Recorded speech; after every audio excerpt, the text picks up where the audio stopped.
Okay, so we're talking about fasting here on Tack Room Devotional. I'm Keith Brown.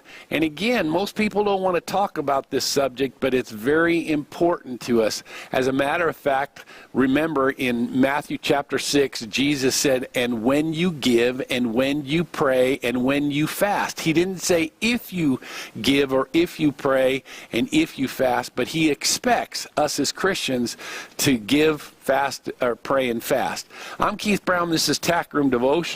I want to just quickly talk about the different types of fasting.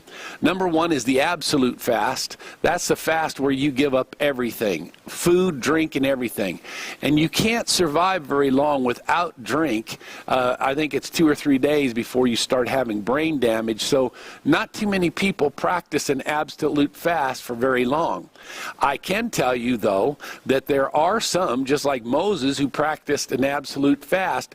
But remember, that was divinely appointed. God told him, and so therefore God sustained him. Make sure you understand that. Then there's the partial fast. That means that you only give up certain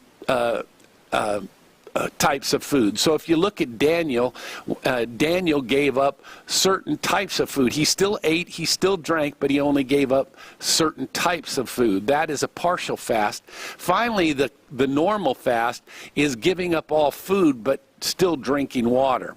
Now, when we look at Luke chapter 4, it says that the Spirit of God leads Jesus into the wilderness to be tempted by the devil, and he had fasted for 40 days. This was the type of fast that we're talking about, the normal fast. You say, well, wait a minute, how do you know it was a normal fast? It just said he fasted for 40 days. Well, we see things like, for instance, Satan doesn't tempt him with drink, he only tempts him with bread. Right? So there's several reasons there. If you look through and read, you'll see that it's not about food, it's not about drink, it's only about food. Okay?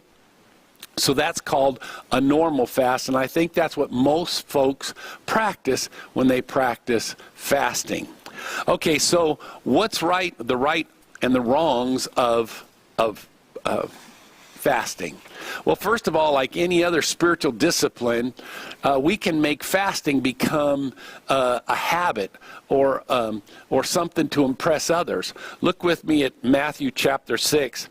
And verse 16, it says, moreover, when you fast, do not be like the hypocrites with a sad countenance, for they disfigure their faces that they may appear to men to be fasting. Assuredly, I say to you, they have their rewards. But when you fast, anoint your head and wash your face, so that you do not appear to men to be fasting, but to your Father who is in a secret place, and your Father who sees in secret will reward you openly. So see, we're not supposed to let everybody know that we're fasting. This is something that we're supposed to keep in secret. Same thing with giving, same thing with praying. It's this discipline that you practice of fasting is between you and God. Okay? If that doesn't happen, then all of a sudden we make it into a practice or a discipline where, you know, we're trying to make everybody feel sorry for us, or we want to feel real religious. Again, remember, fasting is being so consumed with a matter that it becomes more important than food. Simply stated, biblical fasting is refraining from food for a spiritual purpose. In other words, you're seeking God. That's the reason behind it. The other reason behind it is, and if you've never practiced fasting, you probably don't understand this, but I can tell you from experience, the longest fast that I've been on is 14 days with no food, just drinking water. And I can tell you, you become so aware spiritually of what's going on. You start to develop a very intimate, deep relationship with God. As a matter of fact, if you look at David chapter 42, it talks about deep calls unto deep. And you'll see there that David is practicing or is in a fast, and it talks about him fasting, and there's that intimacy, and we all know that David had such a close, intimate relationship with God. Just read all the Psalms, right? So remember, this is very important for us. when you fast, you will get closer and closer to God.